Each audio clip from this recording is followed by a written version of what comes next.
পিতাহ হমস্য জগত মাতা ধাতা পিতামহ বেদ্যং পবিত্রং ওঙ্কার ঋক সাম যজু রে বচ।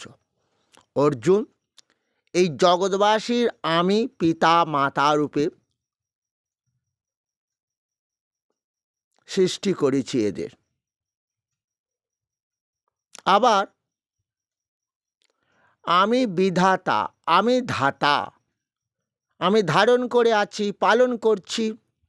আবার এদের কর্ম অনুযায়ী তাদেরকে সুখ দান করি, দুঃখ দান করি।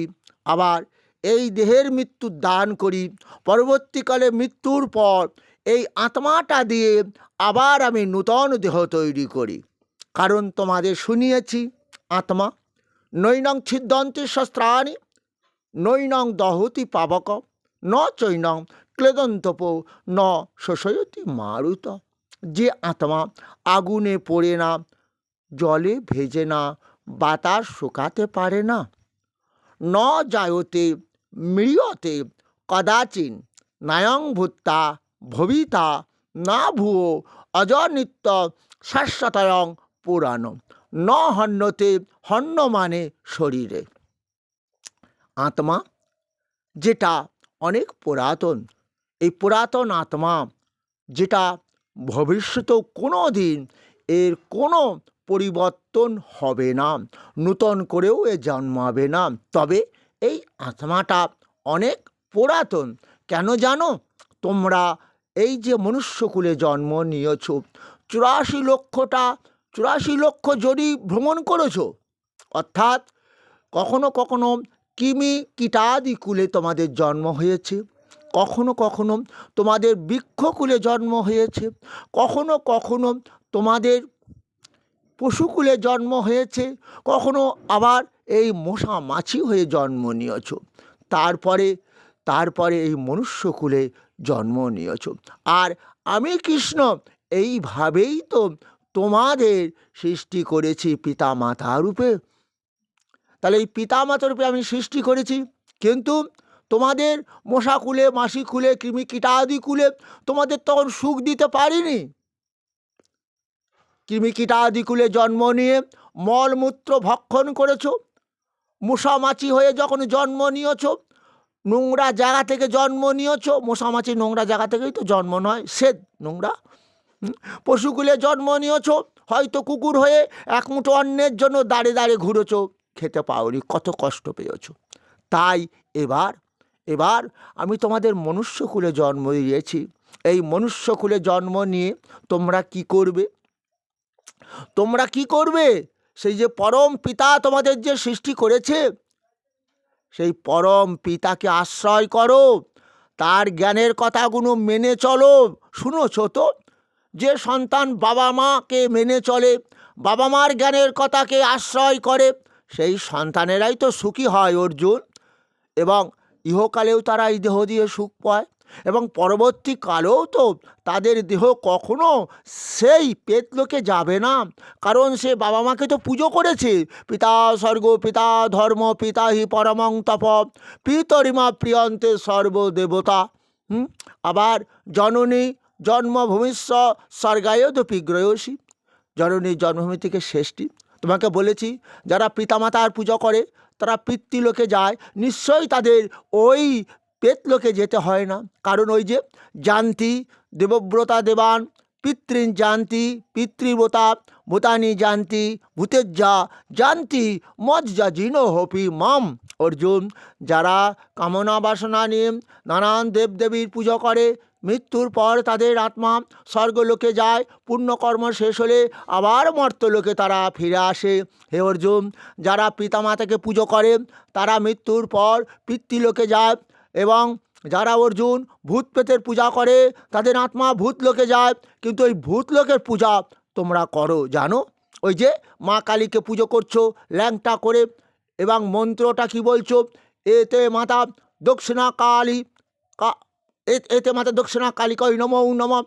হ্যাঁ, এতে মাতা এতৎ নৈবেদ্যং মাতা দক্ষিণাকালিকই নমো নমঃ এতৎ পানীয়োদকং মাতা দক্ষিণাকালিকই নমো নমঃ। কিন্তু সেই দক্ষিণাকালী কি ল্যাংটা? এটা তো ল্যাংটা নয়। কেন? তোমরা এটা জানোই না। কারণ তোমাদের শিক্ষা দেবে ব্রাহ্মণ, সে ব্রাহ্মণও বলে দেয় না, তারাও জানে না যে ভূত প্রেতের পূজা করে তান্ত্রিক মতে, তান্ত্রিক পুজো, সেটা তামসিক পুজো। কিন্তু তোমরা তো পূর্বে করবে তো সাত্ত্বিক পুজো গো। সাত্ত্বিক পুজো কি এই মা কালীকে ল্যাংটা করে পাঁঠা বলি দেয়? এটা তো তামসিক, তান্ত্রিক মতে পুজো হয়, তামসিক পুজো। তাই এটা শোনো, এটা করো না। যারা করে তাদের ভূত লোকে যেতে হবে আত্মা। শুনছো? যারা ভূত প্রেতের পূজা করে অর্জুন, তাদের ভূত লোকে যাবে। আর অর্জুন, যারা কেবল আমার পূজা করে তারাই আমার বৈকুণ্ঠ লাভ করতে পারবে। তাদের আর দুঃখের আলয়ে ফিরে আসতে হবে না অর্জুন। কারণ কি শুনবে? হ্যাঁ, আমার বৈকুণ্ঠটা কেমন? ন তদ্ভাসয়তে সূর্য ন পাবক যদ্গত্তা ন নিবর্তন্তে তদ্দমং পাপং মম। হে অর্জুন, ন তদ্ভাসয়তে সূর্য, ন তদ্ভাসয়তে সূর্য ন পাবক যদ্গত্তা ন নিবর্তন্তে তদ্দমং পরমং মম। যেখানে সূর্যের আলো প্রকাশ পায় না, যেখানে চন্দ্রের শোভা প্রকাশ পায় না, যেখানে গেলে আর জীবের পুনর্জন্ম হয় না, সেটাই হলো আমার বৈকুণ্ঠ ধাম। কারণ ওই 84 লক্ষ জনে ভ্রমণ করে কত কষ্ট পেয়েছ, তাই মনুষ্যকুলে জন্ম নিয়েছ। এবার যদি তোমরা ওই যে কি গো, তুমি কি কখনো বলেছ জয় বাবা, জয় বাবা শ্রীকৃষ্ণের জয়? আমার বলতো সেই, আমার বলতো মা যশোদা, বাবা গোপাল, ও গোপাল, তুই কেন বাবা ওই যে গোপীদের বাড়ি গিয়ে তাদের ক্ষীর ননি চুরি করে খাস বাবা? তোকে যে কেউ যদি চোর বলে না, আমার কষ্ট হয় রে। তোর বাবারই তো আছে নবলক্ষ ধেনু, সেই নবলক্ষ ধেনুর যে মালিক বাবা, তাদের কি যেতে হয়?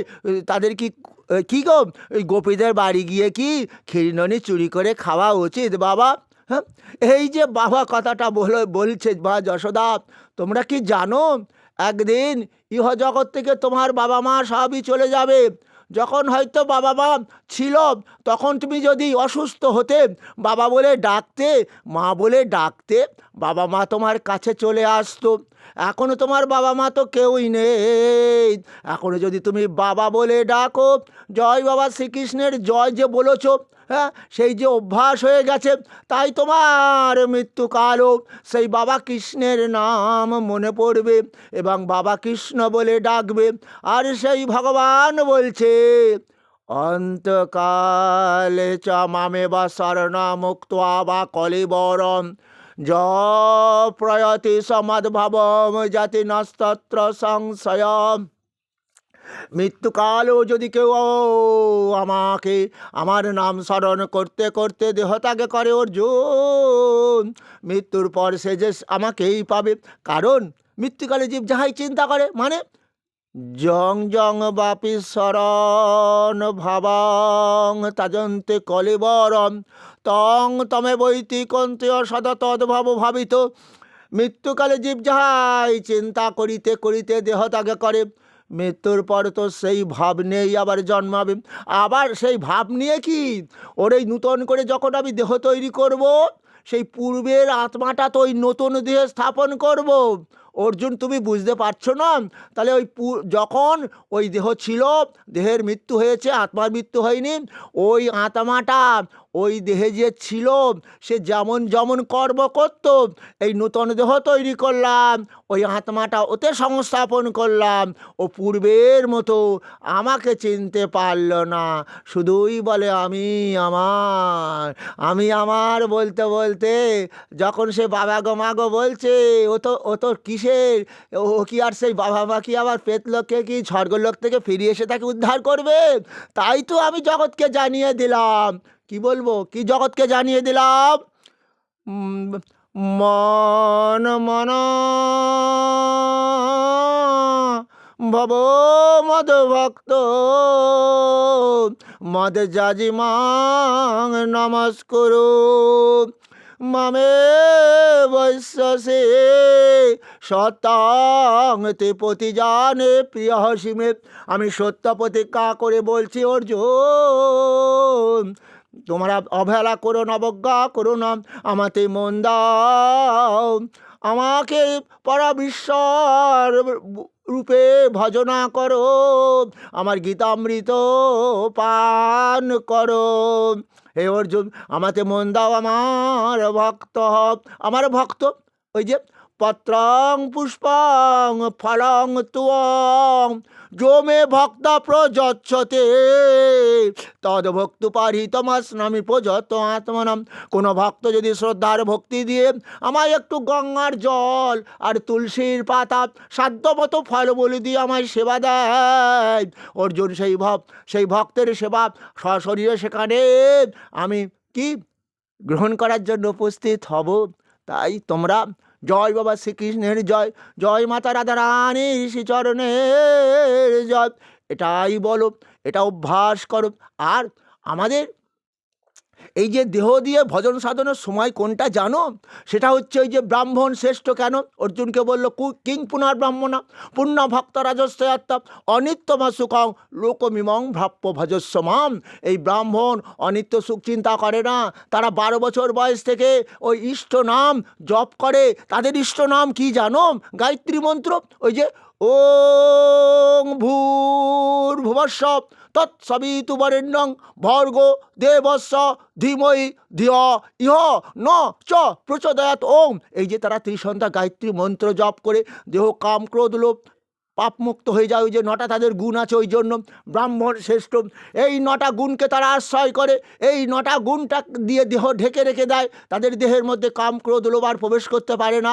1 নম্বর হলো সম দম, কাম ক্রোধ লোভ দমন করবে। আর কি 9টা সুতোর যে গুণ, 9টা গুণ ব্রাহ্মণ, সম দম তপ ত্রিসন্ধ্যা গুরুর দেওয়া গায়ত্রী মন্ত্র জপ করবে। সুচিতা, হ্যাঁ, বালকের মতন স্বভাব, ক্ষমা গুণ, এই বেদ শাস্ত্র ইত্যাদি জ্ঞান কি পাঠ করবে এবং যজমানকেও শোনাবে। এটাই তো সেই ব্রাহ্মণদের কাজ। হ্যাঁ, তাহলে এই জন্যই তোমরা কি করবে? 12 বছর বয়স থেকে সন্তানকে তুলসীর মালা গলায় পরিয়ে সাধন ভজনের দিকে মন দাও। কেন জানো? Healthy body sound is healthy mind. এই যে তার 12, 13, 14, 15 থেকে তো গ্যাস্ট্রিক ফ্যাস্ট্রিক নানা রোগ ধরে নিচ্ছে, দেখাচ্ছ। বাচ্চারা এখন সুস্থ নেই। আগে কী করতো? আমরাই খেলাধুলা করতাম, ওই সব বুঝতামই না, খেতাম 3-4 বার করে। বোঝা যাচ্ছে? এই জন্য কলিযুগের জীবকে মহাপ্রভু বললেন, শুনো শুনো নিত্যানন্দ, শুনো হরিদাস, আমার আজ্ঞা সর্বত্র করো প্রকাশ, প্রতি ঘরে ঘরে গিয়া এই ভিক্ষা মাগো, তোমরা বদনে বলো কৃষ্ণ নাম, তোমরা ভজ কৃষ্ণ, লহ কৃষ্ণ শিক্ষা, কৃষ্ণ নাম দেহ দিয়ে ভজন করো। এই দেহ দিয়ে সুখ পাবে, শান্তি পাবে, এমনকি মৃত্যুর পর পরম গতি লাভ করাবে সেই প্রভু আমার কৃষ্ণ, সেই আমার বাবা কৃষ্ণ। কারণ সন্তানের মঙ্গল তিনি সকল সময় চান।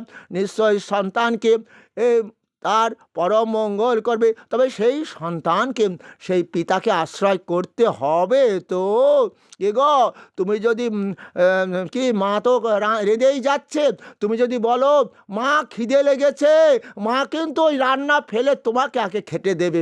তাহলে সেই পরম পিতাকে এইভাবে যদি আশ্রয় করতে পারো, তাহলে এই দেহ দিয়ে পরম সুখ পাবে অর্জুন।